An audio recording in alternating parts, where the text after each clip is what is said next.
आदाब नाजरीन, आप देख रहे हैं INN न्यूज़। मैं हूं शौकत अली सूफ़ी।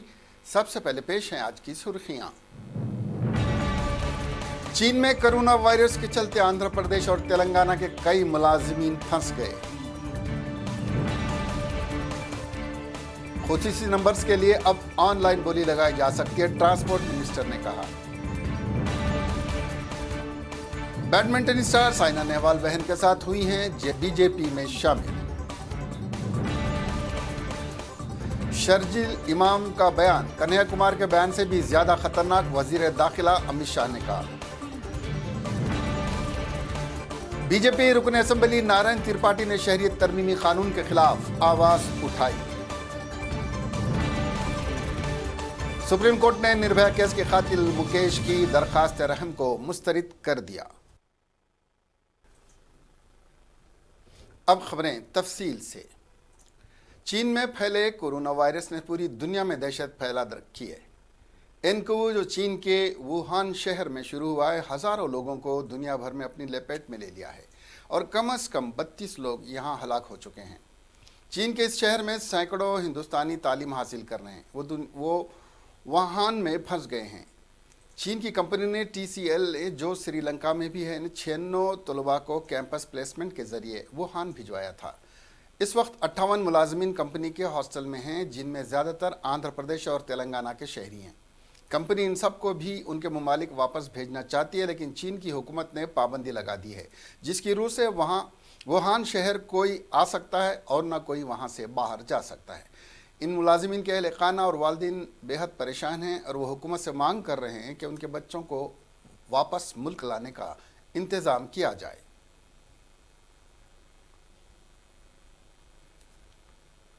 महकमा ट्रांसपोर्ट खुदकार ऑनलाइन खिदमात अंजाम दे रहा है। सिवाय खुसूसी नंबर के 2016 से शहरी खिदमात अंजाम दे रहा है। इस वक्त 59 खुसूसी नंबर के लिए डिमांड ड्राफ्ट वसूल करने के बाद दस्ती तौर पर खिदमात अंजाम दी जाती हैं, लेकिन अब खुद सिस्टम को मुतारफ़ करवा दिया गया है और खुसूसी नंबर्स के लिए ई-बिडिंग की तजवीज़ है, जिसके लिए दरख्वास्त गुजार महकमा ट्रांसपोर्ट के पोर्टल पर जाकर अपनी स्पेशल नंबर पर क्लिक करके अपने पसंदीदा नंबर के लिए रजिस्ट्रेशन करवा सकता है।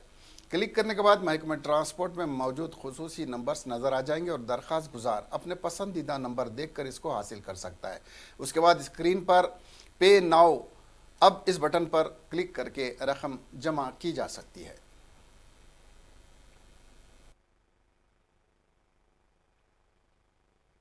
నా నమస్సుమాంజలు శుభాభినందనలు తెలియజేస్తా। ఈరోజు నా నూతన కార్యాలయం ఇనాగరేట్ చేసిన సందర్భంగా ఈ ఫెసిలిటీని ఏర్పాటు చేయడానికి శ్రమించిన మా ప్రిన్సిపల్ సెక్రటరీ గారు సునీల్ శర్మ గారు మరియు ట్రాన్స్పోర్ట్ కమిషనర్ గారు సందీప్ సుల్తానే గారు మరియు సిబ్బంది అందరికీ కూడా ధన్యవాదాలు తెలియజేస్తాం। ప్రత్యేకించి నా డిపార్ట్మెంటు ట్రాన్స్పోర్ట్ డిపార్ట్మెంటు దాని గుండెకాయ లాంటి ఖైరతాబాద్లో ఉన్న ట్రాన్స్పోర్ట్ భవన్లోనే నా ఆఫీస్ కూడా ఉండటం సబబు అని భావించి ఈ బిల్డింగ్లో నా ఛాంబర్ని ఏర్పాటు చేసుకోవడం జరిగింది। తద్వారా రాష్ట్రంలో ప్రజలకు సంబంధించిన రవాణాకు సంబంధించిన ఇష్యూస్కి తక్షణ పరిష్కారం లభించే విధంగా నేను ఎప్పుడు కూడా అధికారులకి అందుబాటులో ఉండే విధంగా నా ప్రెజెన్స్ కూడా ఇక్కడ ఉండడానికి అవకాశం కలిగి। बैडमिंटन की मशहूर खिलाड़ी साइना नेहवाल बीजेपी में शामिल हो गई। हरियाणा में पैदा हुई 29 साल साइना नेहवाल हैदराबाद में रहती हैं। वो हिंदुस्तान की मशहूर खिलाड़ियों में शुमार की जाती हैं और उनके मद्दाहों की तादाद भी काफ़ी है। साबिक नंबर 1 खिलाड़ी को खेल में मुल्क के सरकर्दा अवार्ड्स राजीव खेल रत्न और अर्जुन अवार्ड भी दिया गया था। उन्होंने 24 बैनुल अक़वामी खिताबात पर अपना कब्जा जमाया। लंदन ओलंपिक्स में उन्होंने ब्रॉन्ज मेडल हासिल किया था। नेहवाल 2009 में आलमी नंबर 2 खिलाड़ी रह चुकी हैं और उन्होंने वर्ल्ड नंबर खिलाड़ी का 2015 में वर्ल्ड नंबर 1 खिलाड़ी का अवार्ड भी हासिल किया था। साइना नेहवाल की बीजेपी में शमूलियत दिल्ली इंतखाबात से पहले हुई है। गुज़िश्ता साल कई खिलाड़ी बशमूल क्रिकेटर गौतम गंभीर, बबीता फोगाट ने भी बीजेपी में शमूलियत इख्तियार की थी। हरियाणा इंतखाबात से पहले रेसलर सुशील कुमार और बबीता फोगाट ने बीजेपी में शमूलियत इख्तियार की थी। इनके साथ हॉकी टीम के कप्तान संदीप सिंह भी बीजेपी में शामिल हुए थे। सिंह को इंतखाबात में कामयाबी के बाद वजीर बनाया गया है। आज साइना नेहवाल के साथ उनकी बहन चंद्रन शू ने भी बीजेपी में शमूलियत इख्तियार कर ली। बीजेपी के कौमी जनरल सेक्रेटरी अरुण सिंह की मौजूदगी में साइना नेहवाल ने अपनी बहन के साथ पार्टी में शमूलियत इख्तियार कर ली। इस मौके पर इनको गुलदस्ता पेश किया गया और पार्टी का खंडवा पहनाया गया। इम्कान है कि बीजेपी साइना नेहवाल की खिदमत दिल्ली असेंबली के इंतखाबात की मुहिम में हासिल करेगी।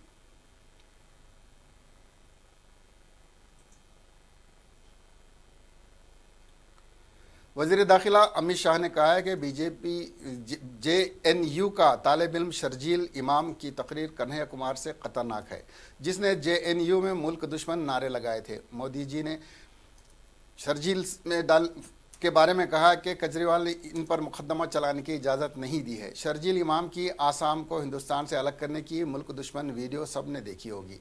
आप सब ने शर्जील इमाम की वीडियो देखी होगी। आज दिल्ली पुलिस ने उसे पकड़ लिया है और उसे जेल की हवा खाने के लिए दिल्ली लाया जा रहा है, अमित शाह ने कहा।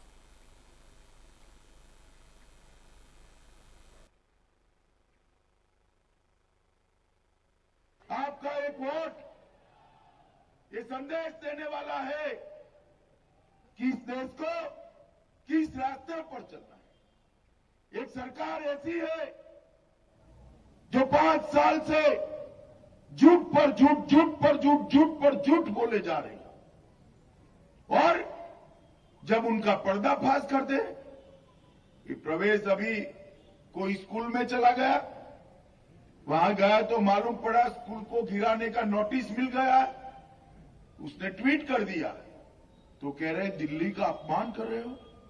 अरे केजरीवाल जी, इंदिरा जी को एक जमाने में सब लोग उनके जो आसपास वाले थे वो कहते थे Indira is India, India is Indira. अब हम आपके झूठ का पर्दाफाश करते हैं, इसमें दिल्ली वालों का क्या अपमान हुआ? आप अपने आप को दिल्ली समझते हो क्या? मैं आपको बताने आया हूं, दिल्ली आप नहीं हो, ये दिल्ली। मध्य प्रदेश के बीजेपी रुकन असेंबली नारायण त्रिपाठी ने शहरियत तरमीमी कानून की शदीद मुखालिफत करते हुए कहा है कि मजहब के नाम पर अलहदगी मुनसिफाना और आइन की रूह के खिलाफ है। बाबा साहब अम्बेडकर इस बात को यकीनी बनाना चाहते थे कि हम इस आइन का एहतराम करें जो हमारे सामने तय है। उन्होंने तशवीश जाहिर की कि आइन कहता है कि सेकुलर मुल्क को मजहब के नाम पर तकसीम नहीं किया जा सकता। नारायण त्रिपाठी ने कहा कि शहरियत तरमीमी कानून में मुसलमानों को शामिल न करते हुए बीजेपी ने अच्छा नहीं किया है। उनके गांव में हिंदू और मुसलमान बरसों से मिलजुल कर रहते हैं। CAA कानून लाने के बाद गांव में मुसलमानों को सूरत दिखाने में मुश्किल हो रही है।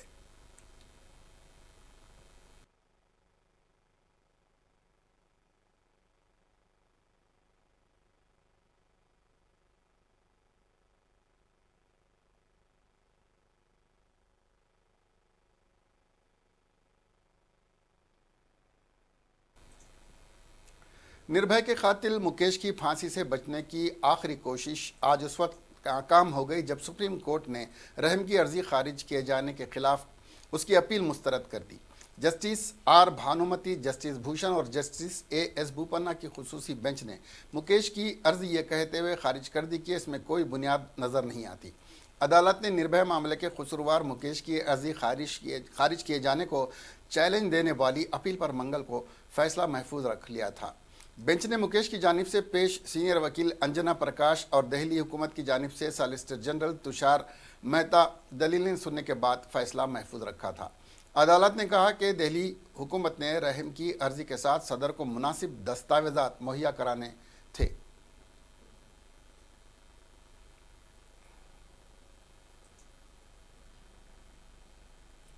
चेन्नई के एक डॉक्टर ने चीन में कई अफराद की जान लेने वाले कोरोना वायरस के इलाज का दावा किया है। रियासत तमिलनाडु से ताल्लुक़ रखने वाले डॉक्टर तनिकाशम वानी चेन्नई के रत्ना सुधा नामी हॉस्पिटल में ज़ेरे इलाज हैं। उनका दावा है कि उन्होंने एक ऐसी दवा तैयार की है जो किसी भी किस्म के वायरस के असरात को ज़ायल कर सकती है और ये दवा कोरोना वायरस को रोकने में असरअंदाज साबित होगी।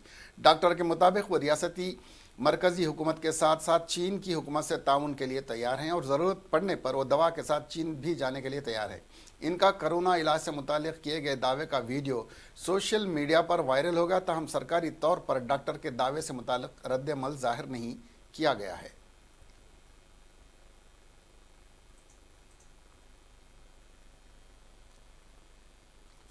शहरी कानून को लेकर बयानबाजी का दौर जारी है। बीजेपी लीडर अनुराग ठाकुर के CAA की मुखालिफत करने वालों को गोली मारो बयान के बाद अब असदुद्दीन अवैसी ने इनको चैलेंज दिया। अवैसी ने कहा है कि ऑल इंडिया मजलिस इत्तेहादुल मुस्लिमीन सदर और रुकने पार्लियामेंट अवैसी ने कहा कि अनुराग ठाकुर मुझे हिंदुस्तान में वो जगह बताए जहां मुझे गोली मारेंगे, मैं वहां आने को तैयार हूं। असदुद्दीन अवैसी ने मंगल को मुंबई के नागपाड़ा इलाके में हुई एक रैली में ये बातें कहीं। उन्होंने कहा कि अनुराग ठाकुर, मैं चैलेंज देता हूं, हिंदुस्तान में वो जगह बता दे जहां आप मुझे शूट करेंगे और मैं आने को तैयार हूं। उन्होंने कहा कि आपका बयान मुझ में डर पैदा नहीं करेगा क्योंकि हमारी माएँ और हमें बड़ी तादाद में सड़कों पर हैं। उन्होंने मुल्क को बचाने का फैसला किया है। वज़ीर ममलिकत बराए ख़जाना अनुराग ठाकुर ने पीर के रोज़ दिल्ली में एक रैली के दौरान एक बयान दिया था जिसमें उन्होंने कहा था कि CAA की मुखालिफत करने वाले मुल्क के गद्दार हैं, उन्हें गोली मार देनी चाहिए। इलेक्शन कमीशन ने इस बयान पर अनुराग ठाकुर को नोटिस जारी किया है। ठाकुर को जुमेरात को दोपहर 12 बजे तक इस नोटिस का जवाब देना है। कि एक फाइनेंस मिनिस्टर हैं भारत के, क्या बयान दिए कि देश के गद्दारों को गोली मारो, सालों को। कितनों को गोली मारोगे अनुराग ठाकुर तुम? मैं जानता हूं कि तुम्हारी नजर में गद्दार कौन है। तुम्हारी नजर में असदुद्दीन अवैसी गद्दार है, तुम्हारी नजर में वारिस इम्तियाज जलील गद्दार है। मगर याद रखो अनुराग ठाकुर, तुम्हारी सरकार के बंदूक की गोलियां खत्म हो जाएंगी मगर हम इतने तादाद में हैं कि तुम्हारी गोलियां हमको खत्म नहीं कर पाएंगी। मारना है मारो। मैं तुमको चैलेंज कर रहा हूं अनुराग ठाकुर, तुम किसी जगह की निशानदेही कर दो भारत में, मैं आने तैयार हूं। मारो मेरे सीने पर, मैं देखना चाह रहा हूं। मैं अपनी दुआओं को आजमाना चाहता हूं। अगर मेरी मौत अल्लाह लिखाए तो मैं जाऊंगा इस दुनिया से। मगर याद रखो, तुम्हारे बयानात मेरे दिल में अब खौफ नहीं पैदा करेंगे क्योंकि इतने बड़ी तादाद में हमारी मां और बहनें जब रोड पर निकल कर आई हैं तो मां और बहनों ने फैसला कर लिया है कि अब ये लड़ाई हम लड़ेंगे, इस मुल्क को बचाएंगे। मगर अफसोस होता है मोदी जी आप पर, आपकी सरकार पर, कि भारत के संविधान पर ओथ लेते हैं, संविधान पर ओथ लेते हैं। रात का मिनिस्टर कहता है कि गोली मार, देश के गद्दारों को गोली मारो, सालों को। कितनों को मारेंगे मोदी जी? मारिए ना, कौन रोक रहा है आपको? मगर आप नहीं जानते कि जुल्म एक दिन खत्म होगा। हैदराबाद के वनस्थलीपुरम में एक खातून ने अपनी लड़की के साथ ससुराल के सामने धरना दिया जो सहारा ईस्ट में वाक़ है। पुलिस वनस्थलीपुरम के मुताबिक इस खातून के ससुराल वालों ने इस बात के लिए हरासान कर रहे हैं कि इस खातून ने लड़की को जन्म दिया जिसके लिए उसे मजीद डौरी यानी जहेज लाना पड़ेगा। ससुराल वालों की इस ज्यादती और बदसलूकी के खिलाफ इस खातून ने ससुराल के घर जाकर धरना दिया। मजीद तफसीलात का इंतजार है, पुलिस मामले की तहकीकात कर रही है। एलबी नगर स्पेशल ऑपरेशन टीम ने गांजा की तस्करी का पर्दाफाश करके 108 किलो गांजा जब्त करके स्मगलर्स को अपनी तहवील में ले लिया। एक इत्तला मिलने पर पुलिस की एसओ टीम ने स्मगलर्स को हिरासत में ले लिया जो दूसरी रियासतों को ये गांजा मुंतकिल कर रहे थे। पुलिस तहकीकात कर रही है और स्मगलर्स की अभी पहचान नहीं हुई क्योंकि उन्होंने अपने बारे में अभी कुछ नहीं बताया। पुलिस उनसे पूछताछ कर रही है। वजीर सेहत ईटाला राजेंद्र ने कोरोना वायरस के इंसदाद के लिए सीनियर ओहदेदारों के साथ एक आला सतही मीटिंग की। उन्होंने ओहदेदारों से इसके बारे में तबादले ख्याल किया और मालूमात हासिल की और मेदारम, सामक्का और सरलम्मा जात्रा के हेल्थ कैम्प के इंतजामात पर भी इस्तफसार किया। इसी दौरान मरकज़ की 3 रुकनी टीम ने गांधी अस्पताल के 40 बिस्तरों वाले वार्ड का भी मुआयना किया जिसमें कोरोना वायरस के मरीजों को दाखिला देकर इलाज किया जाएगा और शहर से शुबा में आने वाले मरीजों का भी मुआयना और इलाज किया जाएगा। सदर नशीन बल्दिया के अहदे पर तेलंगाना की हुक्मरान जमात टीआरएस के लीडर का इंतखाब न होने पर उनके एक हामी ने खुदकशी करने की कोशिश की। यह वाक़या सूर्यापेट ज़िले में पेश आया। पाशा भाई, जिन्होंने सूर्यापेट बल्दिया के वार्ड नंबर 5 से मुकाबला किया था, को कामयाबी मिली, ताहम लम्हे आखिर में उनको सदर नशीन बल्दिया का ओहदा नहीं दिया गया, जिस पर मायूस होकर उनके एक हामी ने अपने जिस्म पर मिट्टी का तेल डाल लिया और ख़ुद को आग लगाने की कोशिश की। इस वाक़े से इलाके में सनसनी फैल गई। उनके हामी को फौरी तौर पर अस्पताल मुंतकिल किया गया, जहां पुलिस ने इस सिलसिले में एक मामला दर्ज करके तहकीकात का आगाज़ कर दिया है। किसान का कत्ल करते हुए उससे रकम की चोरी कर ली गई। यह वारदात तेलंगाना के कोमर भीम आसिफ नगर ज़िले के वानकड़ी मंडल के सिरकापल्ली गांव में पेश आई। मुलजिम ए बुद्धि राव ने इस किसान जलपति राव को लिफ्ट की पेशकश की और उसको सुनसान मुकाम पर ले जाकर बड़े पत्थर से इस पर हमला करते हुए उसके पास से 30,000 रुपये की रकम छीन ली। ये किसान अपने बेटे के साथ अपने घर जा रहा था। उसने यह रकम कपास की पैदावार फरोख्त करते हुए हासिल की थी। घर जाने के दौरान ही मुलजिम ने मकतूल को लिफ्ट की पेशकश की और बाद अज़ां इसको सुनसान मुकाम पर ले जाकर कत्ल कर दिया। जब बाप घर नहीं पहुंचा तो उसके किसान बेटे ने पुलिस से शिकायत की। पुलिस को इसकी लाश दस्तयाब हुई। पुलिस ने इस सिलसिले में एक मामला दर्ज करके जांच शुरू कर दी है।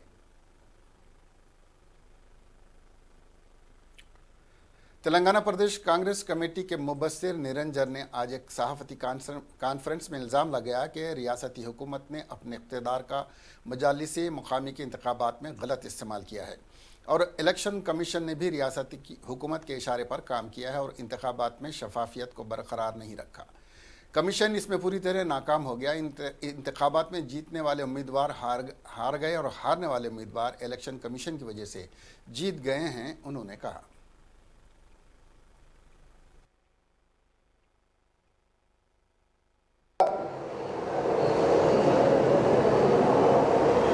काबिलियत उन लोगों को नहीं है बोलकर और कितना केयरलेसली इलेक्शंस को कंडक्ट करे बोलकर और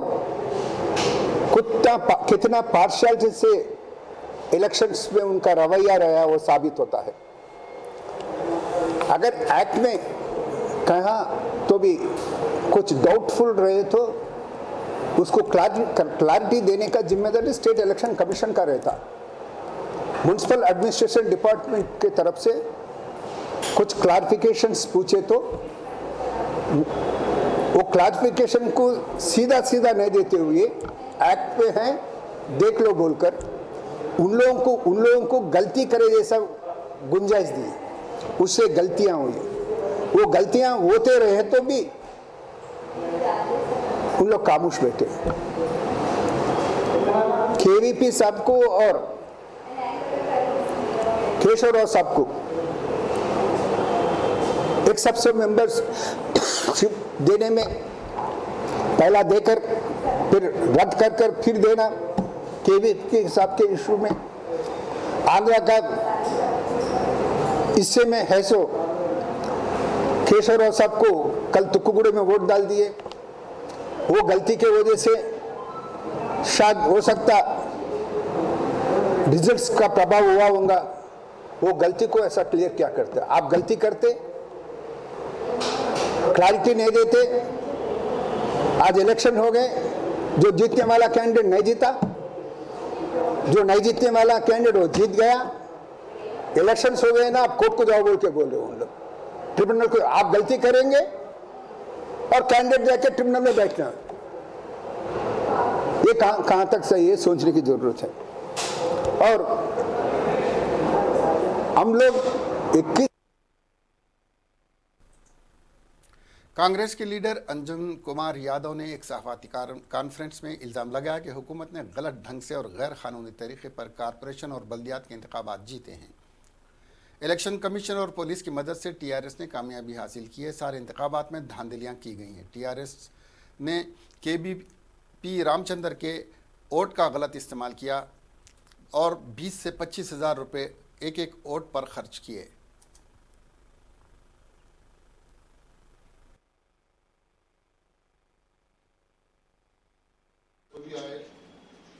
सभी को अब तो चुनाव कल म्यूनसिपल सराउंडिंग में हुआ पूरा धांडिया नाजायज इलेक्शन लड़के नाजायज तरीके से मनमानी कर इलेक्शन जीते बोल के डंका बजा रहे हो लोग। आप लोग पेपर आपको पढ़ रहे, कल देखे पीसीसी प्रेसिडेंट के क्षेत्र में तो उनके कॉन्स्टिट्यूंसी के अंदर मेजॉरिटी अपना था, वहां पर केवीपी रामचंद्र राव का वोट था, उनका वोट डालने से अपन चुनाव जीतते थे, मगर उसको भी गड़बड़ करके एक दिन पोस्टपोन करके और 2 वोट इंक्लूड करके वहां जीत हासिल कर लिया। इतना बेईमानी कर रहे, हर जगह दुनिया के लाखों करोड़ों रुपए बांट दिए, एक वोट 25,000 50,000 से कर दिए पूरा। अब वो पैसा किसका है? पूरा सरकार ने लूट के जो डैमा बने, जो भी कालेश्वरम आए, हर जगह से लूट कर यहाँ बांट कर हम लोग पूरे म्यूनसिपालिटियाँ जीते बोल के बोल रहे। अब शहर में मैं शहर कांग्रेस का प्रेसिडेंट होने के नाते आप लोगों से रिक्वेस्ट करता हूँ, अभी से सावधान हो जाना। अपन अभी यहाँ आप लोगों के ऊपर बहुत जिम्मेवारी है भाई साहब, आप लोगों पूरे जितने भी यूथ है पूरा जिम्मेदारी घर क्योंकि अभी से 16 लाख पे खर्चा करने दो, कुछ भी करने दो, ऊपर वाला अपने साथ है, इंशाल्लाह ताला अपन जीतेंगे। के साथ सभी घर को अंदर इंटी गली पहुंचे। वादी साहब आपका पूरे डिप्टी मेयर साहब आप लोगों के ऊपर बहुत जिम्मेदारी है। अब ऐसी हवा में छोड़ के बैठने का समय है, मैं वहाँ ईट का जवाब पत्थर से देना है, को सबक सिखाने का समय है। पूरा जिलो जाब से इलेक्शन चुनाव अभी से एक ही नामपल्ली नहीं, आपका जिम्मेवारी सब जगह बनते रहे। आप लोगों सभी यूथ का हर जगह हर कांस्टिट्यूंसी का जो कौन सा बिरादरी से ताल्लुक रखता है वो बिरादरी वाला उधर घूम के अपने कांग्रेस के जीत के लिए काम करने का है। नहीं मैं नामपल्ली का नहीं नामपल्ली नहीं, नामपल्ली छोड़ दो, पूरा शहर के। पंजागुट्टा पुलिस स्टेशन के हुदूद में एक 30 साल पड़ोसी शख्स ने एक कमसिन लड़की की असमत दरी कर दी। मुतासरा लड़की के अफराद ख़ानदान MS मख्ता के एक मकान में रहते हैं। लड़की के वालिदैन रोज़ाना उजरत पर काम करते हैं। पुलिस के मुताबिक इसके वालिदैन सुबह जाकर शाम को घर आते हैं। मुश्तबा मुलजिम जहांगीर की पंक्चर की खरीद में ही दुकान है। लड़की के वालिदैन की गैर हाजिरी का फ़ायदा उठाते हुए मुलजिम पिछले 10 दिनों से लड़की की असमत दरी कर रहा था। लड़की की सेहत में बिगाड़ देकर उसकी मां ने इससे इस्तिफसार किया, जिस पर लड़की ने सारा मामला बताया। लड़की के वालिदैन ने पुलिस में इसकी शिकायत दर्ज करवाई। पुलिस ने मामला दर्ज करके मुलजिम की तलाश शुरू कर दी, जो मफरूर बताया जा रहा है। आंध्र प्रदेश के दारुल हुकूमत अमरावती की मुंतकिली पर मायूस एक और खातून की मौत हो गई है। तुल्लुरु मंडल के मंडम इलाके की रहने वाली 55 साला भारती को दिल का दौरा पड़ा, जिसके नतीजे में उसकी मौत हो गई। भारती दारुल हुकूमत की मुंतकिली के हुकूमत के इक़दाम से काफ़ी मायूस थी। उसके रिश्तेदारों ने यह बात बताई। गुज़िश्ता चंद दिनों से दारुल हुकूमत के किसानों के एहतजाज में वो शामिल थी। इसी दौरान दारुल हुकूमत के किसानों का एहतजाज आज 43वें दिन में दाखिल हो गया। दारुल हुकूमत को अमरावती से मुंतकिल करने हुकूमत के इक़दाम के खिलाफ तुल्लुरु से रैली निकाली गई है।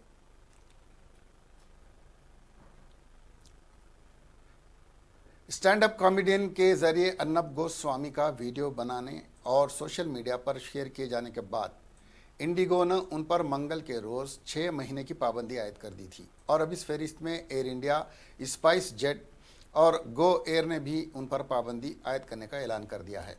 एयर इंडिया, स्पाइस जेट और गो एयर ने अगले नोटिस तक कुणाल कामरा के खिलाफ पाबंदी आयद की है और अब इन कंपनियों की हवाई खिदमात कुणाल कामरा को हासिल नहीं होंगी।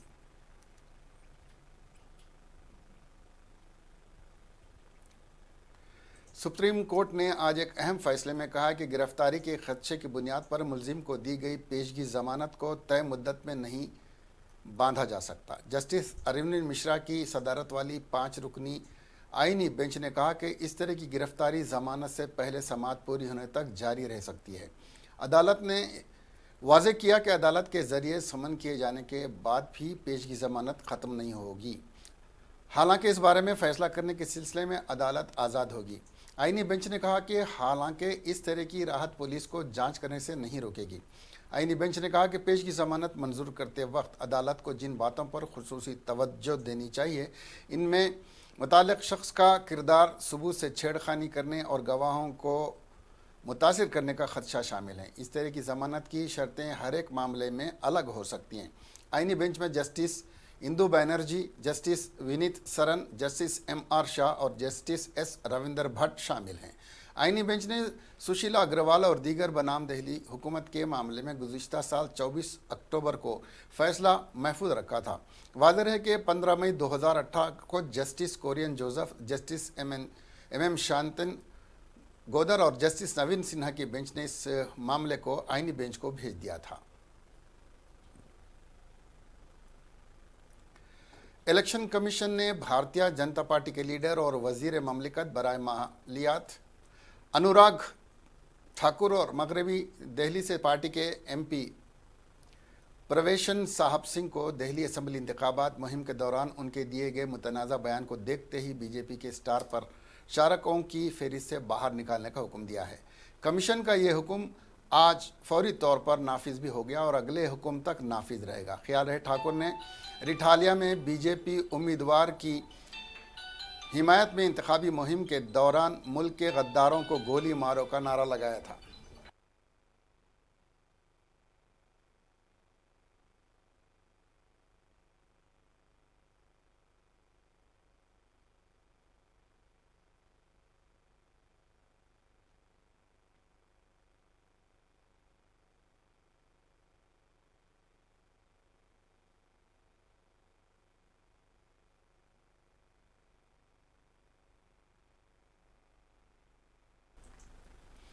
बॉलीवुड अदाकारा शबाना आजमी के हादसे पर सोशल मीडिया में काबिल एतराज़ रियामार करने वाली एक सरकारी स्कूल की टीचर को मुअत्तल कर दिया गया है। उत्तर प्रदेश हुकूमत ने कहा कि असातिज़ा के खिलाफ तादीबी कार्रवाई के एक हिस्से के तौर पर मुकदमा दर्ज किया गया है। दादरी के एक सरकारी स्कूल की 50 साला खातून टीचर ने शबाना आजमी के कार हादसे में ज़ख्मी होने की इत्तला के बाद फेसबुक पर रिमार्क किया था कि वो शबाना आजमी की मौत की ख्वाहिशमंद हैं।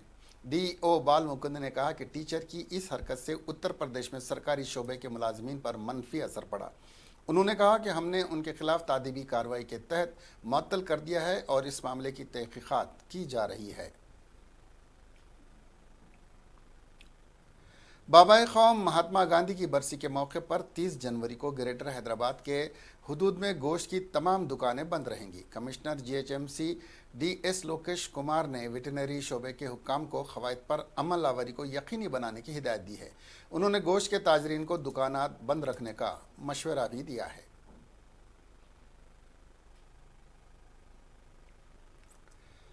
रियासत तेलंगाना में SSC के इम्तिहानात का 19 मार्च से आगाज़ होगा।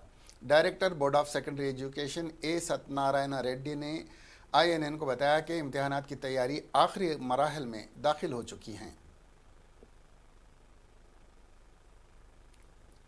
वजारत सेहत ने चीन में कोरोना वायरस की वबा के पेश नज़र मुल्क के शहरियों को वुहान की सयाहत से बचने के लिए एडवाइजरी जारी किया।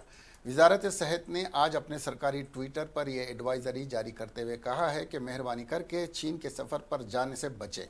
वाज़ेह है कि चीन में कोरोना वायरस की वबा मुताद्दी मर्ज की तरह फैल गई है।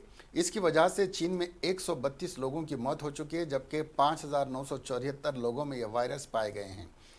हिंदुस्तान में भी कुछ लोगों को इस वबा के शुबे में अस्पताल में भर्ती कराया गया। पूरी दुनिया में अब तक कोरोना वायरस के 4,593 मामलों की तस्दीक हो चुकी है। आलमी सेहत तंजीम की ताज़ा रिपोर्ट के मुताबिक थाईलैंड में कोरोना वायरस के 14, सिंगापुर में 7, जापान में 6, अमेरिका और ऑस्ट्रेलिया में 5-5, कोरिया और मलेशिया में 4, फ्रांस में 3, वियतनाम और कनाडा में 2-2 और नेपाल, श्रीलंका और जर्मनी में 1-1 मामला दर्ज होने की तस्दीक हो चुकी है।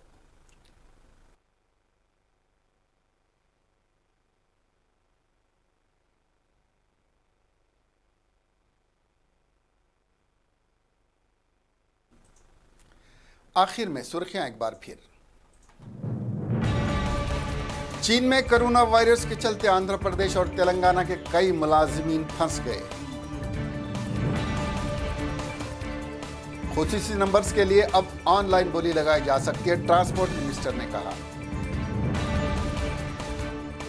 बैडमिंटन स्टार साइना नेहवाल बहन के साथ हुई हैं बीजेपी में शामिल। शर्जील इमाम का बयान कन्हैया कुमार के बयान से भी ज्यादा खतरनाक, वजीर दाखिला अमित शाह ने कहा। बीजेपी रुकन असेंबली नारायण त्रिपाठी ने शहरियत तरमीमी कानून के खिलाफ आवाज उठाई। सुप्रीम कोर्ट ने निर्भया केस के कातिल मुकेश की दरखास्त रहम को मुस्तरद कर दिया। अब हमें दीजिए इजाजत, देखते रहिए INN चैनल। खुदा हाफिज।